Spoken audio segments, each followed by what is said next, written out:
मानक भाषा standard language भाषाई नियमों का पालन करने वाला भाषा रूप है मानक भाषा. ഭാഷായി നിയമങ്ങളെ അനുസരിക്കുന്ന ഭാഷാരൂപമാണ് മാനക് ഭാഷ. ഇസ്മേ സുനിശ്ചിതത രഹത്തെ ഹെ, ഇതിന് സുനിശ്ചിതത്വം ഉണ്ട്. ബോൾചാൽ കി ഭാഷ और മാനക് ഭാഷ में अंतर है. സംസാര ഭാഷയും മാനക് ഭാഷയും തമ്മിൽ വ്യത്യാസമുണ്ട്. ബോൾചാൽ കി ഭാഷ ബഹുത് ലചീലി ഹോത്തി ഹെ. ബോൾചാൽ കി ഭാഷ സംസാര ഭാഷ വളരെ ലചീലി ഹോത്തി ഹെ, ഫ്ലെക്സിബിൾ ആണ്, വലിച്ചു നീട്ടാൻ സാധിക്കുന്നതാണ്. ഇസ്മേം സഭി പ്രകാർ കെ നിയമോ കെ ലിയെ അവകാശി ഹെ. ഇതിൽ എല്ലാ തരത്തിലുള്ള നിയമങ്ങൾക്കും അവകാശമുണ്ട്. ഇസ്മേം ഭാഷാമേ സംസാര ഭാഷയിൽ ശിക്ഷിത് വ്യക്തി എഡ്യൂക്കേറ്റഡ് ആയിട്ടുള്ള വ്യക്തികൾ അപ്പനെ ഭാഷാ ജ്ഞാൻ കെ കാരൻ അവരുടെ ഭാഷയുടെ അറിവ് കാരണം സഹജഹി സ്വാഭാവികമായി തന്നെ ശുദ്ധ കർത്തേഹി ശുദ്ധ ഭാഷ പ്രയോഗിക്കുന്നു. സഭ്യരാഷ്ട്രമേ സംസ്കാര സമ്പന്നമായ രാഷ്ട്രത്തിന് മാനക് ഭാഷ ഹോന ആവശ്യഹേ, സ്റ്റാൻഡേർഡ് ഭാഷ ഉണ്ടാകേണ്ടത് ആവശ്യമാണ്. സംപ്രേഷൺ കി സഫലത കേളിയ സംപ്രേഷണത്തിൻ്റെ വിജയത്തിന് വേണ്ടി ഭാഷാക്ക് ഏക് രൂപത ആവശ്യഹേ, ഭാഷയുടെ ഒരേ രൂപം ആവശ്യമാണ്. സാഹിത്യരചന സമാചാർ പത്രോങ്കി തയ്യാറി പ്രവർത്തമാന പത്രങ്ങളുടെ തയ്യാറാക്കൽ, റേഡിയോ പ്രസരണം, ദൂരദർശൻ പ്രസരണം, കാര്യാലയോം കെ കാംകാജ് ആദി കെ ലിയെ ഓഫീസുകളുടെ പ്രവർത്തികൾക്ക് ആദി കെ ലിയെ മുതലായവയ്ക്ക് വേണ്ടി ഭാഷാക്ക് ഏക് രൂപത ആവശ്യഹേ, ഭാഷയുടെ ഒരേ രൂപം ആവശ്യമാണ്. ജബ് രാഷ്ട്ര ഭർമേ ഭാഷാക്ക് ഏക് രൂപത കെ ലിയെ രാഷ്ട്രം മുഴുവനും ഭാഷയുടെ ഒരേ രൂപത്തിന് एक ഭാഷാ കാ ആദർശ് രൂപ് സ്വീകാർ കർ ദിയാ ജാതാ ഹെ, ഭാഷയുടെ ഒരു ആദർശ രൂപം സ്വീകരിച്ചിരിക്കുന്നു. തബ് ഉസേ മാനക് ഭാഷ കഹത്തെ ഹെ, അതിനെയാണ് മാനക് ഭാഷ അല്ലെങ്കിൽ സ്റ്റാൻഡേർഡ് ഭാഷ എന്ന് പറയുന്നത്. യഹ് മാനക് ഭാഷ സ്ഥാനീയ പ്രഭാവോം സേ മുക്ത് രഹത്തി ഹെ, ഈ മാനക് ഭാഷ പ്രാദേശികമായ സ്വാധീനത്തിൽ നിന്നും മുക്തമായിരിക്കും. 20वीं सदी में 20ാം നൂറ്റാണ്ടിൽ ഹിന്ദി ഭാഷയ്ക്ക് മാനകീകരൺ ഹിന്ദി ഭാഷയുടെ സ്റ്റാൻഡേർഡൈസേഷൻ കാ പ്രയാസ് സ്റ്റാൻഡേർഡൈസേഷൻ ചെയ്യുന്നത് സരസ്വതി പത്രികയ്ക്ക് മാധ്യം സെ സരസ്വതി പത്രികയുടെ മാധ്യമത്തിലൂടെ ആചാര്യ മഹാവീർ പ്രസാദിനെ കിയ ആചാര്യ മഹാവീർ പ്രസാദി ചെയ്തു. ബാദമേ പിന്നീട് ആചാര്യ പ്രകാശിത്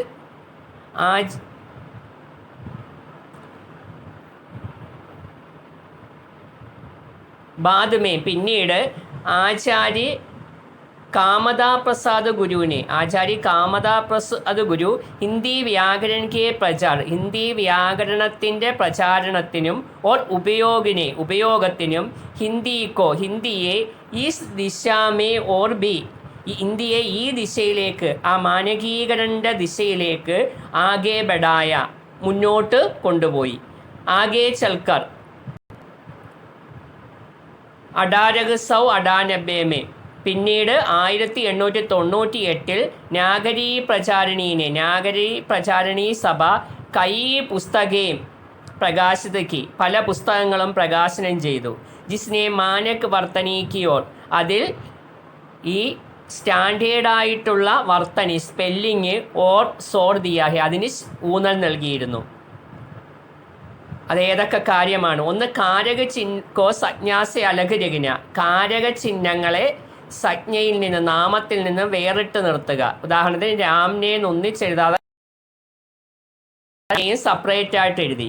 കാരക ചിഹ്നോ സർവനാംസെ മിലാക്കർ രചന, കാരക ചിഹ്നങ്ങളെ സർവനാമങ്ങളുമായി കൂട്ടിച്ചേർത്ത് നിർത്തുക. ഉസ്സിനെ മുച്ചുക്കോ. അടുത്ത 3 ജഹാം ഉച്ചാരണമേ യാ ഔർ വാ നഹി ഹെ, അതായത് ഉച്ചാരണത്തിൽ യാ ഓർ വാ യായോ വായോ അല്ല, വഹാം ഉൻകാ പ്രയോഗിന്ന കർണ അവിടെ എന്ത് ചെയ്യരുത്, ഉൻകായുടെ പ്രയോഗം ഉണ്ടാകരുത്. ഉദാഹരണത്തിന് ഹുവാ ഹുയേ, അതായത് യാ എന്നോ വാ എന്നോ ഉച്ചരിക്കരുത്.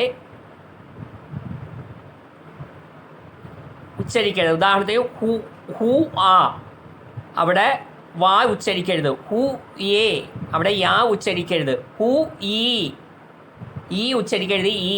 ഗേ ഈ, യാ ഉച്ചരിക്കരുത്. ഗേ ഈ. ഭാഷാ കെ മാൻകീകരൺ കെ ലിയെ, ഭാഷയുടെ സ്റ്റാൻഡേർഡൈസേഷന് വർണ്ണം, ശബ്ദം, വാക്കി, അർത്ത്, ആദിക മുതലായവയുടെ ചയൻ ബഹുത്വ സരൂരിഹെ മുതലായവയുടെ ചേർച്ച വളരെ ആവശ്യമാണ്. അതിൻ്റെ കുറേ ഉദാഹരണങ്ങളാണ് കൊടുത്തിരിക്കുന്നത്. അലഗ് രാജ്യോമേ, വെവ്വേറെ സ്റ്റേറ്റുകളിൽ അലഗ് ശബ്ദോങ്ക, വെവ്വേറെ ശബ്ദങ്ങളുടെ പ്രയോഗം ഏക് ഹി അർത്ത്,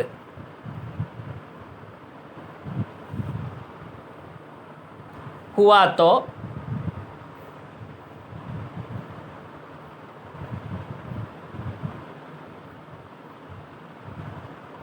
एक ही अर्थ में के लिए प्रयुक्त, ഒരേ അർത്ഥത്തിൽ പ്രയോഗിക്കുന്നു. കേന്ദ്ര സർക്കാരിനെ സാർ എന്നെഴുതുമ്പോൾ ഉത്തർപ്രദേശ് സർക്കാർ സാർ പത്രം എന്നെഴുതും. ബീഹാർ മേം സാരാംശം എന്നെഴുതും. മധ്യപ്രദേശ് മേം സംക്ഷേപം എന്നെഴുതും, ചുരുക്കം എന്നെഴുതും. ഇസി പ്രകാർ विविध राज्यों में, विविध സ്റ്റേറ്റുകളിൽ വിവിധ ശബ്ദോं का प्रयोग होने से, പല ശബ്ദങ്ങൾ പ്രയോഗിക്കുന്നതിനാൽ ഏക് രാജ്യ കാ കാര്യാലയി പത്ര, ഒരു സ്റ്റേറ്റിലെ ഓഫീസ് സംബന്ധമായ ലെറ്റർ ദൂസരേ വ്യക്തിക്ക് സമജ് മേ നഹി ആത്ത, മറ്റൊരു വ്യക്തിക്ക്